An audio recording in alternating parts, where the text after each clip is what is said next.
The oldest war on Earth did not start with missiles. It started with twins. You think this conflict started in 1979? In 1948? Try 1800 BC. One verse in Genesis contains the foreign policy of 3 modern nations, and almost nobody reads it.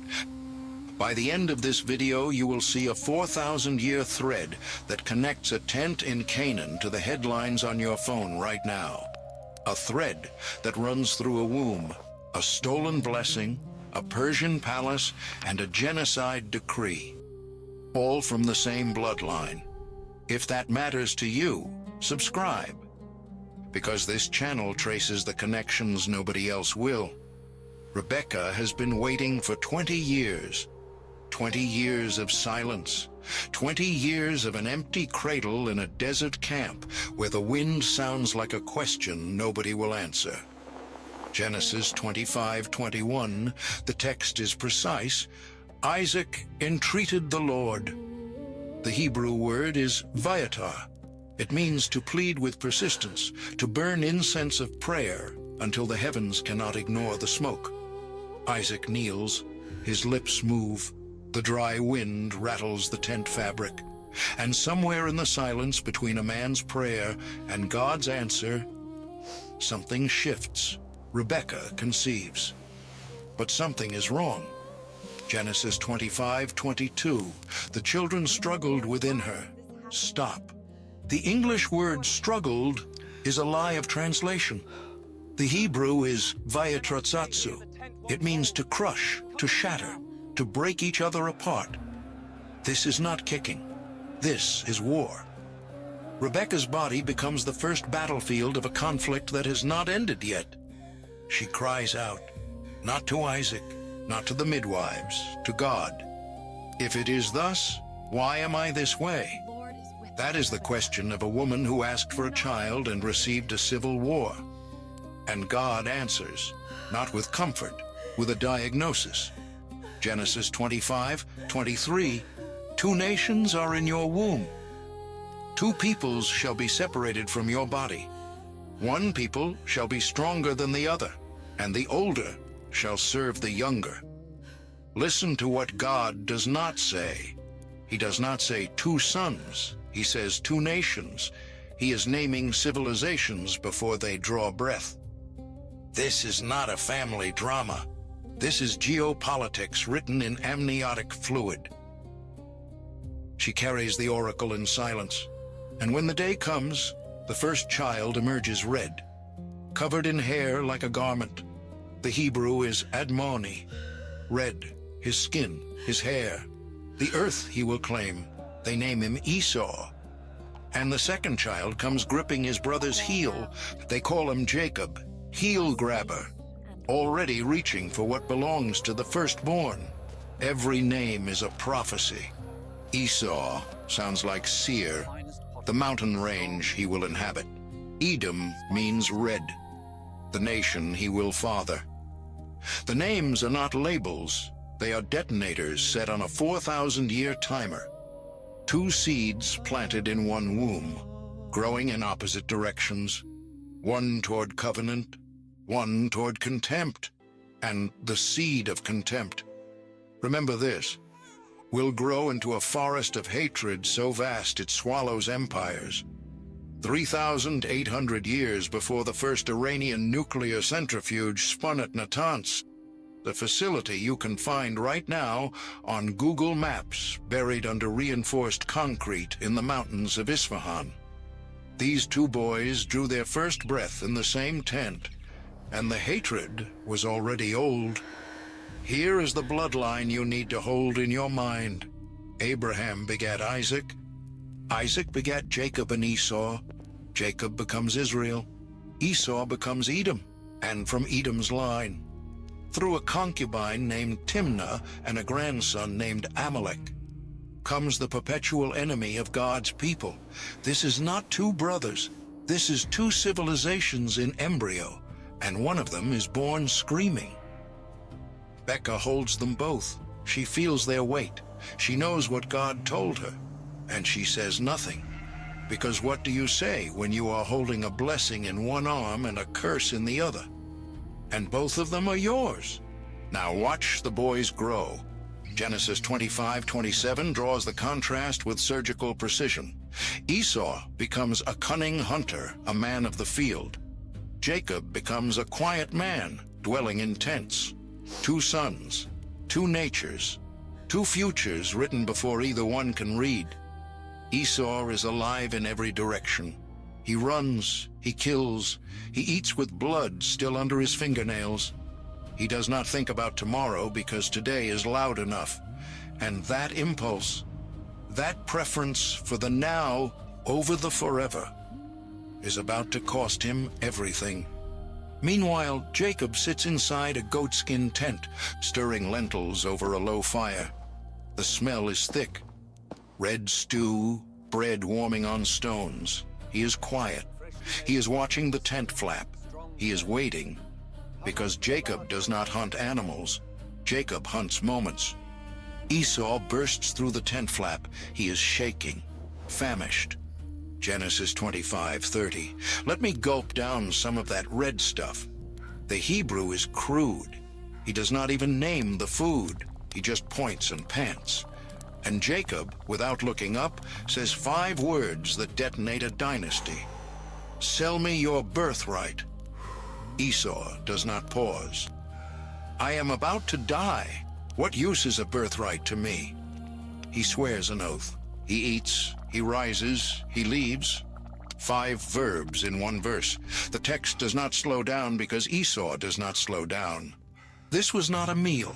This was a transaction that rewrote the future of the Middle East. And the text delivers its verdict with one Hebrew word, vayaves. Esau despised his birthright. The root means to treat as worthless, to look at something sacred and see garbage. He sold the covenant line for soup. And here is what you need to understand. The contempt he felt for the blessing will become the contempt his descendants feel for the blessed. Years pass. Isaac is old. His eyes have failed. Genesis 27 opens in near darkness. A blind patriarch in a dim tent calling for his firstborn.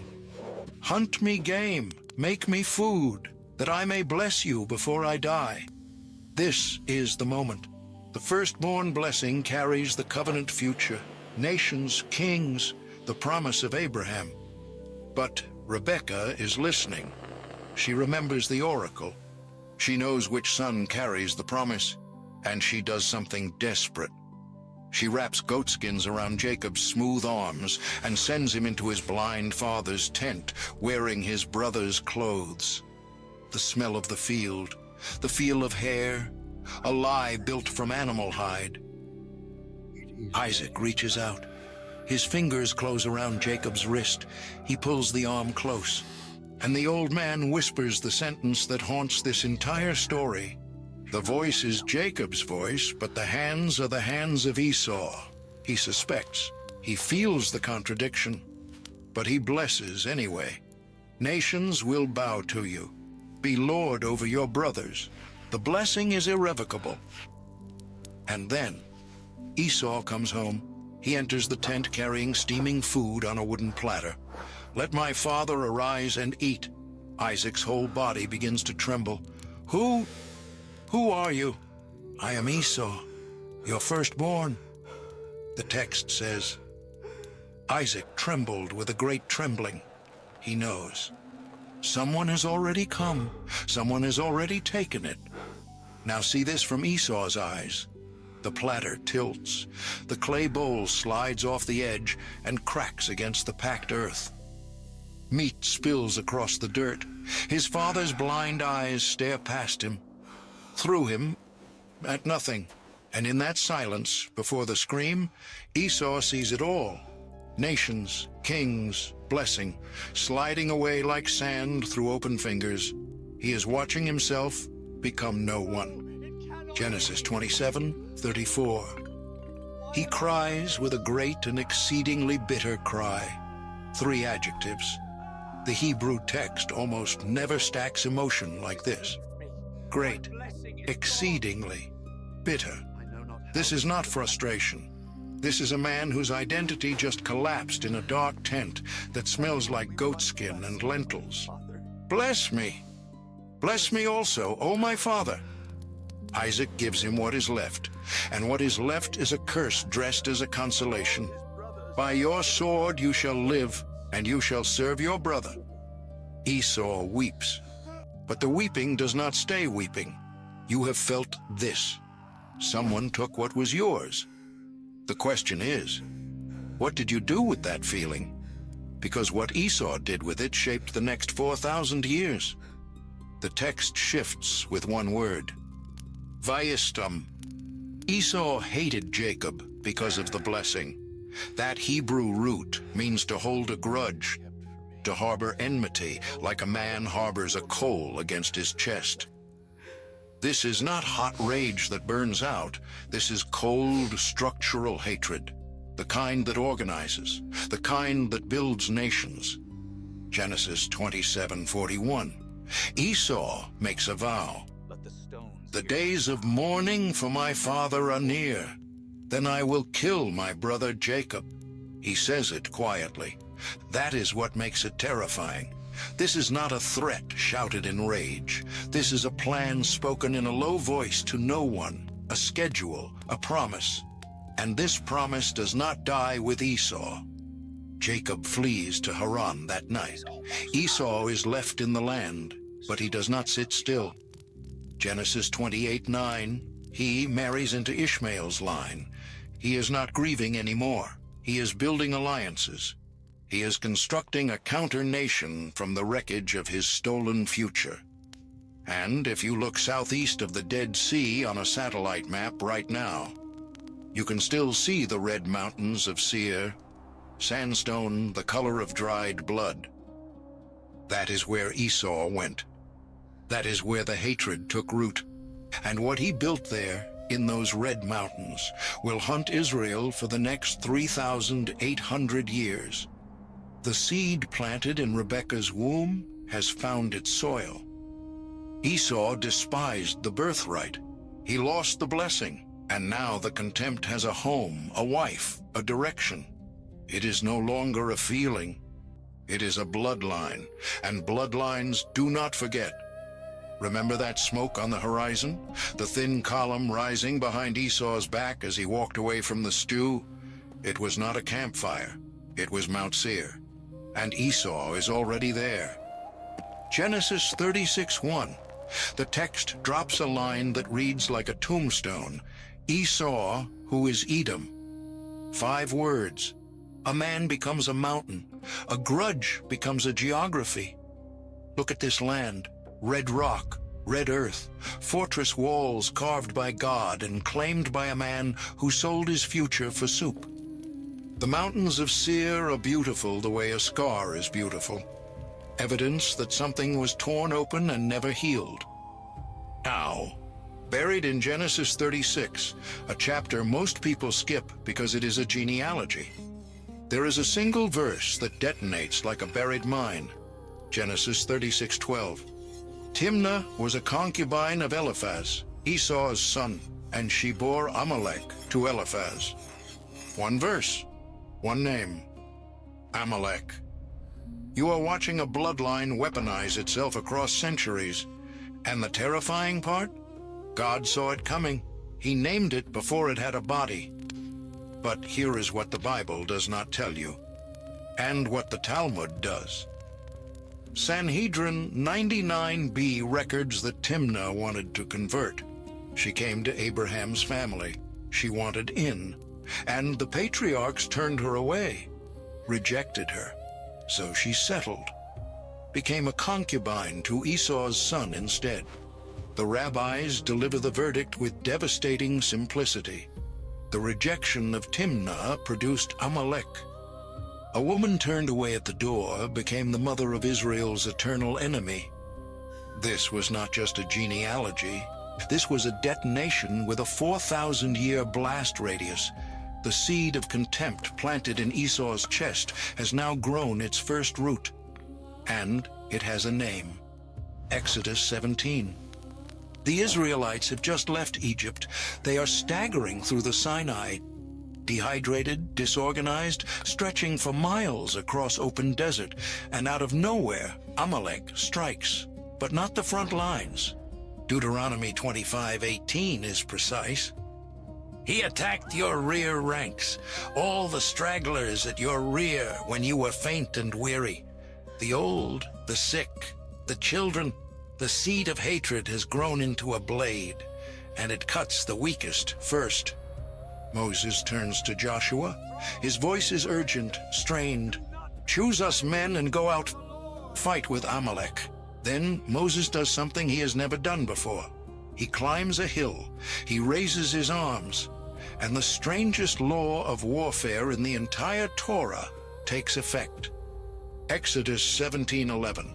When Moses raises his hands, Israel prevails. When his arms drop, Amalek prevails. The text is precise. This is the only battle in the Torah where victory depends on a man's arms staying raised.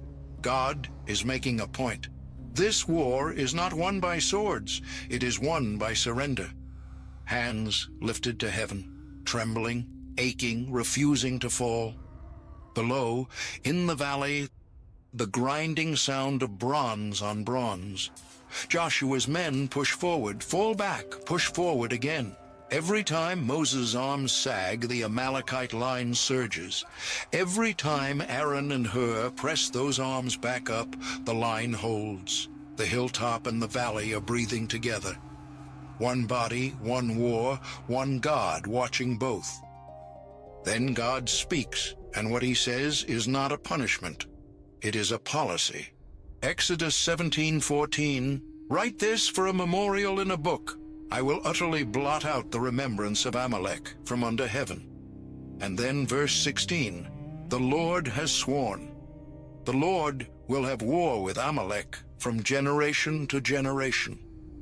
God declares permanent war on a bloodline, not a battle, not a campaign, a war with no ceasefire clause, stretching across millennia. That oath was spoken 3,400 years ago. It has never been rescinded. It is still in effect while you watch this video. If you open Google Maps right now and search for Petra, Jordan, you are looking at the heart of ancient Edom. The rose-red city carved into Esau's mountains. Tourists take selfies where Esau's grandchildren sharpen their swords. The treasury facade glows in the morning light, and nobody standing in front of it knows they are standing inside a bloodline's rage. But Edom does not stay in Edom. The prophet Obadiah delivers God's warning. Chapter 1, verse 4. Though you ascend as high as the eagle, and though you set your nest among the stars, from there I will bring you down. Edom scatters. The bloodline migrates.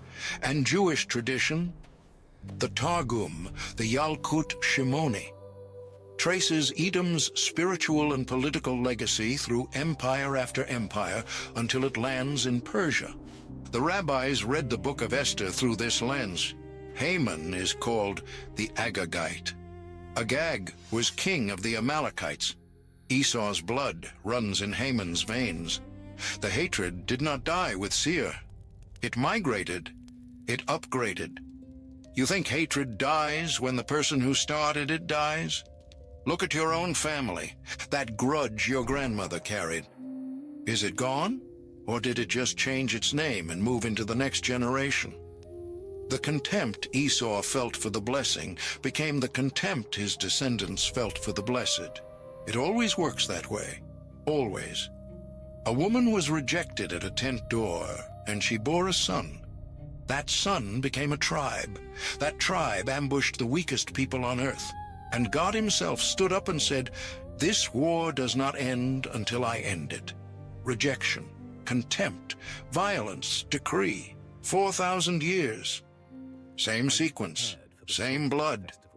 500 years have passed. The hatred has changed its clothes. It wears silk now. The palace of Shushan rises from the plains of Persia. Columns of polished limestone, gardens engineered to bloom in the desert, fountains catching light like scattered diamonds. Purple and white linen hangings billow between marble pillars. This is the seat of an empire that stretches from India to Ethiopia. 127 provinces under one throne. And somewhere inside these walls, Esau's grudge has found an imperial budget. You need to see this palace the way the text wants you to see it. Esther chapter 1 spends 12 verses describing the decor, the gold couches, the mosaic pavement of porphyry and marble, the royal wine served in vessels, each one different from the last. The author is not decorating. He is building a stage, because what happens inside this beauty will be the ugliest decree since Pharaoh ordered Hebrew babies drowned. Esther 3:1. After these things, King Ahasuerus promoted Haman, the son of Hammedatha, the Agagite. Stop. The text does not call him Persian, it calls him Agagite. That word is a bloodline marker. Agag was the king of the Amalekites, the grandson line of Esau. The author of Esther is telling you, this is the same war. New century, same hatred, same blood. The man climbing the steps of power in Persia carries Amalek in his veins. The king elevates Haman above all princes. Every servant at the king's gate bows when he passes. Every knee touches stone, except one. A man sits at the gate. He does not move. He does not flinch. His name is Mordecai, and he is a Benjaminite. Why does Mordecai refuse? Because he knows the genealogy. He is from the tribe of Saul. The king God commanded to destroy Amalek completely. 1 Samuel 15. Saul was told, leave nothing alive, but Saul spared King Agag. That incomplete obedience produced a surviving bloodline. That bloodline produced Haman. Mordecai is staring at the consequence of his ancestors' mercy, and he will not bow to it. This was not disobedience. This was a Benjaminite refusing to bow to the consequence of his ancestors' incomplete obedience. The hatred is generational. The failure is generational. And now both collide at a palace gate in Persia. Esther 3:5. Haman is filled with wrath, but killing one Jew is beneath him. When he learns Mordecai's people, something ancient ignites. Verse 6. Haman sought to destroy all the Jews throughout the whole kingdom of Ahasuerus. Not one man, an entire people. The family grudge has become a genocide order. The seed planted in Rebekah's womb, watered by a bowl of stew, fed by a stolen blessing, is now a tree large enough to hang a nation from its branches. The lot is cast. The Hebrew word is pur. They roll it to choose the date for annihilation. Month 12, day 13. The decree goes out by mounted courier to every province, every Jew in the empire, man, woman, child, marked for death. And in the royal quarters, a young queen reads the news and feels her blood turn to ice, because no one in this palace knows what she is. Esther is queen, but she is hidden. A Jewish orphan raised by her cousin Mordecai, placed in the king's harem, crowned for her beauty, and she has told no one her people. Now Mordecai sends word through Hathach, the eunuch. The message lands like a blade. Do not think that you will escape in the king's palace any more than all the other Jews. Who knows whether you have come to the kingdom for such a time as this? Her response, listen to it. Go, gather all the Jews who are present in Shushan and fast for me, neither eat nor drink for 3 days, night or day. I and my maids will fast likewise, and so I will go to the king, which is not according to law, and if I perish, I perish. 5 words. The weight of a nation on a woman who never asked for this. Esther 5:1. She puts on her royal robes. She stands in the inner court of the palace, facing the king's hall.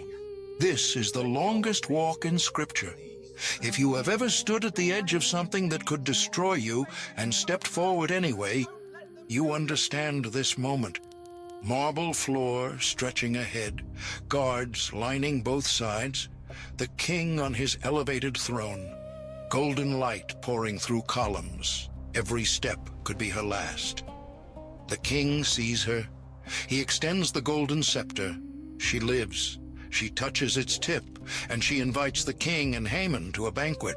The trap is being set, and the predator does not know he is walking into it.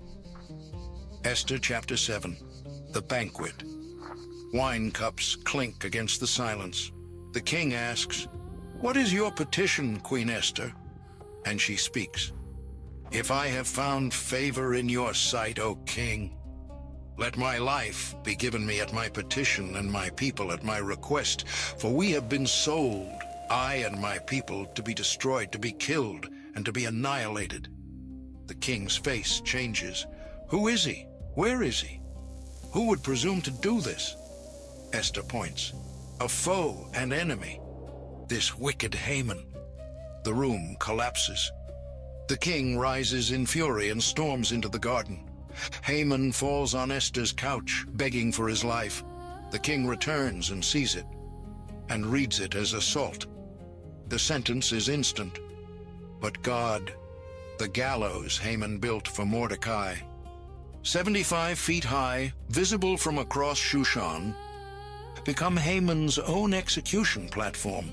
Esther 7:10, so they hanged Haman on the gallows that he had prepared for Mordecai. The hatred that began in a womb is hanged on its own scaffold. The man who cast lots to choose the date of Jewish annihilation has his own date chosen for him. The reversal is total. Purim is born. Today you can visit the ruins of Susa in modern-day Shush, Iran. The palace foundations are still there.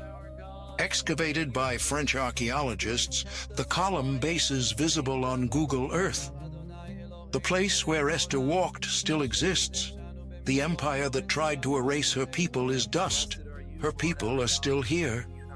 Centuries later, Peter would write that God knows how to deliver the godly out of trials and reserve the unjust for the day of judgment. 2 Peter 2:9. Esther is the proof text. The empire swung its full weight against a hidden people, and the empire broke its own neck. Haman thought he was writing history. He was writing his own death warrant, and the woman who stopped him was hiding in plain sight, just like the pattern you are about to see in your own life. Because this war did not end at Shushan. It is still burning, and the next chapter is on your phone right now. Now I need to talk to you directly, not about Esau, not about Haman, about you. Because the thread we just traced, Esau to Edom, Edom to Amalek, Amalek to Agag, Agag to Haman. That thread did not snap when the book of Esther ended. It is still pulling. The names change. The hatred does not. Iran's regime has called for the annihilation of Israel. Publicly, repeatedly, on record. And every single year, in synagogues around the world, the scroll of Esther is unrolled and read aloud, not as history, as warning, because the Jewish people know something most of us have forgotten. This war has a genealogy, and genealogies do not retire. You scroll past headlines about this conflict every week: missile strikes, proxy wars, nuclear threats. Your thumb moves and the horror slides off the screen. But now you know what you are scrolling past. A bloodline, a vow. A war God himself declared would not end until he ends it. Exodus 17:16. The Lord will have war with Amalek from generation to generation. Every generation, the hatred finds a new face. Every generation, it finds a new weapon. Every generation, it finds a new empire to fund it. Every generation it targets the same people. Every generation God intervenes, but not always the way you expect. Jesus says 3 words in Luke 17:32. Remember Lot's wife. A warning about looking back. But he also says this in Matthew 5:44. Love your enemies. God declares eternal war on Amalek and commands you to love the people who hate you. Sit with that for a moment. The resolution is not contradiction, it is jurisdiction. Romans 12:19. Vengeance is mine, I will repay, says the Lord. Vengeance belongs to God. Love belongs to you. He draws the line. You do not get to cross it. You pray for peace, but your shadow knows what you really feel about the people who wronged you. The question is not whether hatred exists. The question is whether you will be the generation that breaks the chain, or the generation that passes it to your children. Close your eyes and picture the person you cannot forgive. See their face. Now picture Esau's face the moment the blessing was stolen. Same expression, same heat in the chest. That is the seed. And you have a choice Esau never made. You can kill it before it grows roots that outlive you. But God is not finished with this story. Ezekiel 35. God promises to make Edom desolate. Ezekiel 36. God promises to restore Israel. Both promises being fulfilled right now on the same map. You can open Google Earth today and look at the mountains of Seir. They are empty. The nation of Israel exists. The text is writing itself in real time on the surface of the earth. And if you think this bloodline is terrifying, wait until you see what happened with Ishmael. That is the other twin story, the other origin of conflict. And it is coming next. Subscribe now, because that thread is even older and it runs even deeper. Tell me in the comments, which moment hit you hardest? Was it the scream when Esau lost the blessing? Was it the rejection of Timnah that created Amalek? Or was it the shadow on the wall that looked nothing like the person casting it? Drop your answer below. 2 nations, 1 womb, and the war between them is still being fought in the Middle East and inside you. The oldest hatred on earth did not start with politics. It started with a choice about what a blessing was worth. What is yours worth to you? The war continues,